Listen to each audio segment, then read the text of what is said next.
Hi guys, hope everybody did good with prelims 2020. Now let's analyze the prelims 2020 question paper. I'm not going to tell you what each question is, where its answers are, but how the trend of UPSC has been, how much importance each subject is given, etc. will be discussed. We will also discuss what are the learnings from this year's prelims and how to fine tune our preparation for our next year. Before we see subject-wise analysis, we shall see in general about the prelims 2020 exam. See, this year too was unpredictable, so there is nothing to be surprised about it. The level of the exam can be assessed as moderate, as certain subjects as polity, environment were easy, and subjects such as the agriculture history were tough. Candidates who were strong in their basics would have been comfortable with the questions. Most questions were applied, that is, you could answer those questions only if you had conceptual clarity in the subject. Current affairs. By the word, aspirants go crazy. They keep referring magazine after magazine of various institutes. They try to read all the event but forget to connect it to the static syllabus, and those who did it would have found the question moderate. Paper was lengthy, as in there were many statement-based questions. More than 50 questions were such. Decrypting UPSC did not work. Say for example, that is, candidates usually are prepared for extreme words in questions such as only, few, more, etc. But it is usually where UPSC tends to play a lot, but this time such things did not work much. UPSC is fond of chronological order questions. This year too you can find it in the question paper. As you can see, there are a couple of questions asked in such aspects. Candidates awaited to see a lot of questions from COVID since the issues across the world for quite period of time, but UPSC knows candidates will be aware of it and they too are known for their unpredictable nature, hence they social distance themselves from COVID. But what you have to know here is, you can find more number of questions were asked from biotechnology. Though simple in nature, it may be at the back of stage for such questions to find themselves in the paper. We shall now see the analysis of each subject. In history, it seems that UPSC have run out of facts in modern India. They have started picking lesser unknown facts. The unrepetitive nature may also be the reason for it.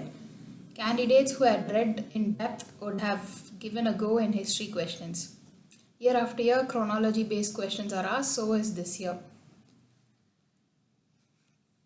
Map-based questions, there is a spike in number of questions, also in environmental aspect. Even though in environmental aspect, it was not easy to attend unless you have read deeper.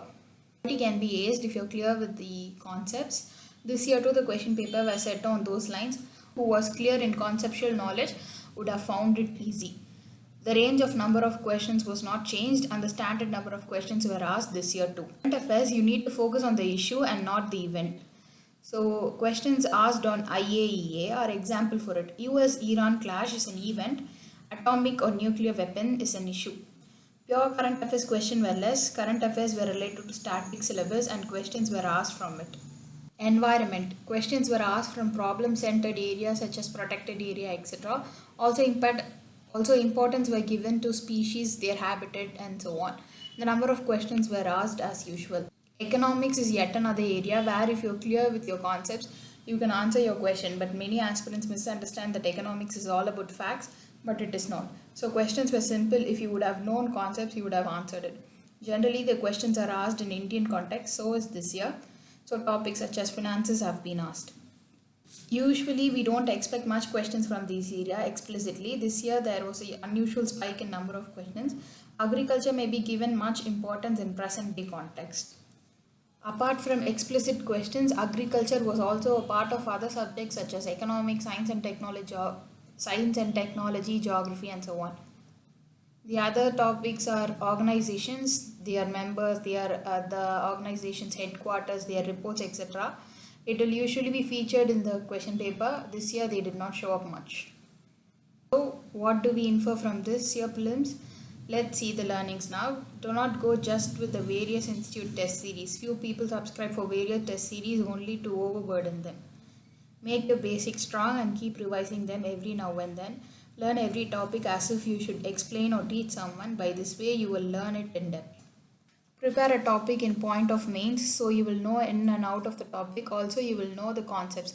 Now collect facts for prelims from prepared content. Always give conceptual learning a great importance. Learn concepts clearly and try to apply them. This will help in connecting the dots.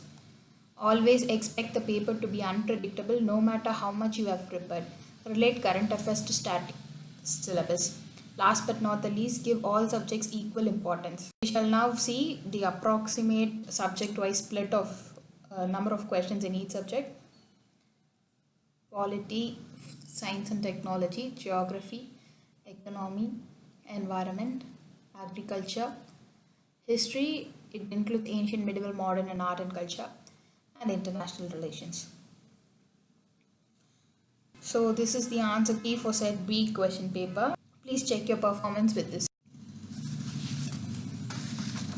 Thank you for supporting me. If you like this video, please share it with your friends. Thank you.